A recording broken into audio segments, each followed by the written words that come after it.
Assalamualaikum warahmatullahi wabarakatuh. Selamat datang di YouTube channelku Arista Journey. Dan bagi teman-teman yang belum kenal dengan saya, kenalin, namaku Arista Dia Marleni. Aku adalah seorang istri, ibu, dan juga seorang yang bekerja di bidang pendidikan, yaitu sebagai guru. Oleh karena itu saya suka membuat video-video yang berkaitan tentang kehidupan keluarga, lifestyle keluarga, lifestyle family, seperti minimalism, kemudian daily activity sebagai seorang ibu atau seorang istri, kemudian juga dari activity school seperti kegiatan-kegiatan yang ada di sekolah ataupun pembelajaran yang ada di sekolah.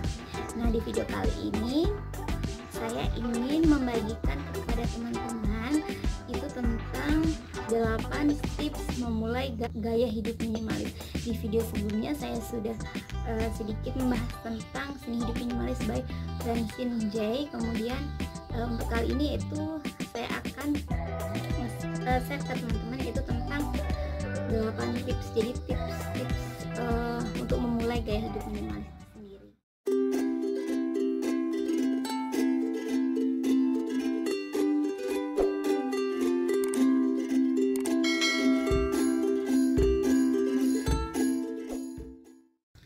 Jadi menurut saya, setelah saya rangkum, setelah saya baca-baca di buku, kemudian saya cari-cari informasi dalam di YouTube, kemudian di Google, di mana-mana tentang yang berkaitan tentang hidup minimalis ini sendiri, saya sudah tulis, saya sudah catat ada 8 tips untuk memulai hidup minimalis.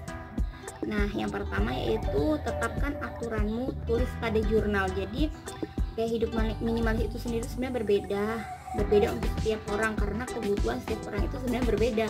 Jadi saya cukup memiliki ponsel 1 karena saya kerjanya tidak membutuhkan ponsel banyak. Tapi kan lain halnya dengan misalnya seorang yang sedang bekerja yang harus memiliki ponsel lebih dari 1. Berarti kebutuhan ponsel itu penting bagi dia, begitu. Itu berbeda. Jadi kita tidak bisa menyamaratakan tentang minimalis ini, tentang kebutuhan kita sama untuk setiap orang ya teman-teman. Jadi kalian harus menetapkan aturan kalian sendiri-sendiri, tulis alasannya pada jurnal yang kalian miliki. Menulis pada jurnal itu penting karena saya sendiri sudah menerapkan menulis untuk pada jurnal itu nggak hanya tentang aturan-aturan dalam kehidupan minimalis, tapi juga tentang di kehidupan di sekolah, tentang pelajaran, tentang apapun. Dari dulu saya lebih suka merangkum lagi dari apa yang sudah diberikan oleh guru kita. Itu sangat mujarab sekali buat kehidupan kita. Bahkan sampai sekarang saya masih menerapkan itu. Kalau belajar, kalau misalnya saya ingin mengajar ke anak, itu saya rangkum dulu apa yang akan saya ajarkan ke anak-anak gitu. Di dalam kehidupan keluarga juga seperti itu. Misalnya saja tentang keuangan, tentang budgeting, tentang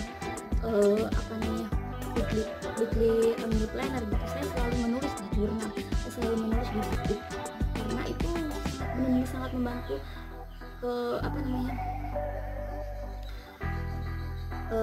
di kehidupan kita, kemulusan di kehidupan kita besok-besoknya begitu. Jadi kita tidak akan terhalang dan terhambat oleh apapun gitu. Jadi itu benar-benar lebih mudah.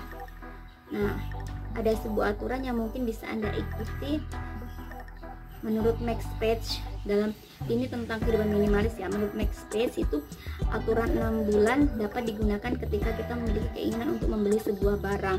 Jadi caranya sederhana. Jadi ketika kamu menemukan sebuah barang, kamu ingin membelinya, maka tanyakan terlebih dahulu pada diri kamu sendiri, dan apakah kamu akan menggunakannya untuk 6 bulan ke depan. Jika tidak, berarti kamu tidak perlu untuk membelinya. Nah, cara ini juga dapat kamu gunakan untuk menemukan barang yang sudah lama tidak kamu gunakan.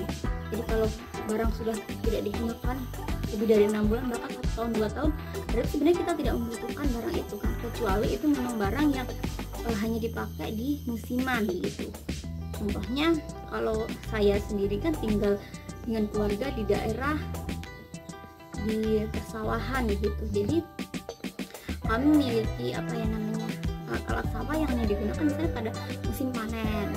Tapi kan itu musim mana bulan sekali cuma digunakan seperti itu. Jadi itu ya penting, itu tidak perlu dikelaterin. Kemudian yang kedua yaitu tentukan clutter free zone Anda. Jadi untuk memulai hidup minimalis ini sendiri, clutter free zone ini sendiri merupakan area bersih di mana Anda harus menjaganya agar tidak terbalut oleh barang-barang yang tidak Anda butuhkan. Jadi Anda bisa mulai dari area yang kecil seperti meja dapur. Jadi Anda harus menetapkan satu dulu, misalnya meja dapur. Anda harus membuat meja dapur itu menjadi apa yang namanya, yang utama, yang pertama, yang utama, yang jadikan sorotan terlebih dahulu menjadi clutter free zone itu. Jadi harus bersih. Kemudian baru nanti ke meja makan, laci dan lain sebagainya. Setelah itu diperluas sehingga nanti lama-lama menjadi seluruh isi rumah. Kemudian yang ketiga, mulai menyingkirkan barang-barang yang tidak terpakai. Jadi ada metode decluttering yang paling terkenal dan ampuh itu, yaitu metodenya si KonMari atau Marie Kondo yang mencetuskannya ya, yang bahkan memiliki cara sendiri untuk memperkenalkan metode ini. Kondo, barang-barang yang tidak lagi memberi manfaat sudah saatnya untuk kita lepas. Jadi Anda harus mulai menyingkirkan barang-barang yang sudah tidak terpakai lagi di rumah, seperti yang saya katakan tadi sebelumnya. Jadi kalau memang sudah tidak terpakai, kenapa nggak kita hibahkan ke orang lain, atau mungkin kita bisa, kalau memang masih bagus yang kita membutuhkan uang, kita dijual second aja, di pre-love gitu. Kita lepas dari barang, kita dapat uangnya, bisa kita gunakan untuk yang lainnya. Nah, itu bisa kita awali dengan membersihkan barang-barang yang ada di kamar kita. Kalau saya pribadi sih tadi, karena saya sudah dari awal masuk rumah sudah ada si penjaga pintu yang ketat tadi, jadi ya alhamdulillah sampai sekarang nggak ada yang namanya barang yang tidak terpakai lebih dari 6 bulan. Rata-rata barang saya terpakai, dan saya bisa saya juga membeli barang lagi, tapi rata-rata saya membeli barang setelah ada barang yang tidak terpakai. Misalnya baju udah sobek-sobek, ya udah saya beli begitu. Kemudian yang kelima yaitu mulai sumbangkan baju dan celana yang sudah tidak terpakai, atau bisa disebut dengan menyortir pakaian. Jadi kita harus melihat kaca kamar pakaian atau lemari pakaian kita sortir lagi mana yang benar-benar harus kita pakai, harus kita gunakan, dan mana yang tidak lagi kita gunakan. Kemudian yang kelima yaitu menabung atau investasi. Nah, ini sangat penting, ini urgent sekali. Jadi teman-teman, kita harus memiliki laporan perencanaan keuangan. Kalau teman-teman yang ada di kota mungkin bisa menabungnya mungkin via bank atau via itu yang menanam saham di reksadana atau apa itu. Tapi kalau saya pribadi itu kan saya hidupnya di desa, di perkampungan dan di persawahan. Jadi saya dan suami itu mulai menabung atau investasinya itu berupa lahan persawahan. Jadi karena kami yakin namanya sawah itu nggak akan ada harga nilai itu anjlok, yang ada itu naik. Jadi kalau kami punya duit, kami ngumpulin duit dulu, kami belikan sawah. Kami belikan sawah seperti itu. Jadi itu sama aja nabung. Jadi kita tuh tidak menabungnya berupa uang ya teman-teman. Kan kalau ada orang awam itu kan berpikiran selalu menabung itu harus uang, menabung enggak, sebenarnya enggak seperti itu. Menabung itu harus uang. Menabung itu bisa berupa investasi barang, tapi jangan barang yang mati. Misalnya saya menabung berupa barang investasi saya itu mobil, saya punya mobil 10. Aduh, itu kalau mobil itu lama-lama nilainya turun, meski nggak pernah dipakai itu tetap akan turun. Beda dengan lahan, dengan kebun, dengan sawah itu lama-lama nilainya tuh naik, atau enggak ya paling nggak sama lah ya, yang jelas dia nggak akan turun seperti itu. Kemudian selanjutnya yang keenam yaitu fokus pada kebutuhan. Kembali lagi ke yang saya jelaskan tadi. Jadi kita hanya apa sih yang kita butuhkan, itu saja yang penting.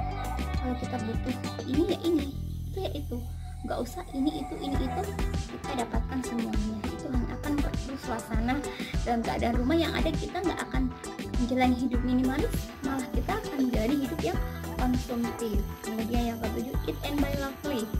Jadi kita sebisanya itu membeli barang produk lokal. Akan lebih baik lagi kita makan dan menggunakan produk sendiri. Jadi kita istilahnya kita ke kantor kita nggak usah beli di warung, kita nggak perlu jajan, kita bawa dari rumah, itu lebih baik lagi, itu lebih minimalis lagi ya teman-teman. Karena selain menghemat pengeluaran, itu juga akan lebih sehat ya. Kalau misalnya makan kita bawa dari rumah itu lebih sehat, seperti itu.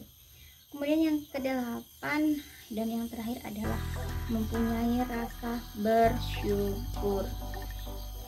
Ketika kita bersyukur, ketika kita alhamdulillah kepada Tuhan, kepada yang memberi rezeki ke kita, itu nikmatnya itu sangat banyak sekali teman-teman. Jadi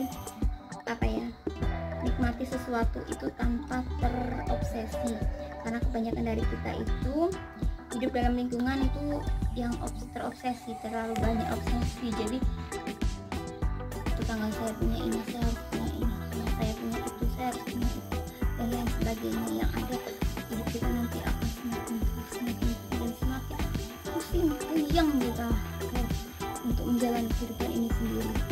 Kita nggak punya tabungan, duit habis, cuma punya ini itu, hutang banyak. Aduh, kasihan sekali kalau seperti itu hidup kita. Bahkan kita sebenarnya itu masih panjang sekali jalan hidup kita. Kita harus memiliki tabungan buat anak-anak kita, buat masa tua kita, iya kan? Jadi usahakan ya teman-teman, kita benar-benar bisa memanage kehidupan dan terutama keuangan kita. Insya Allah nanti lain kali saya akan membahas ke teman-teman tentang budgeting keuangan atau untuk investasi masa depan yang berkaitan tentang stres. Saya akan buat video seperti itu. Doakan saja teman-teman, dan terima kasih kepada teman-teman yang sudah menonton dari awal sampai akhir video saya.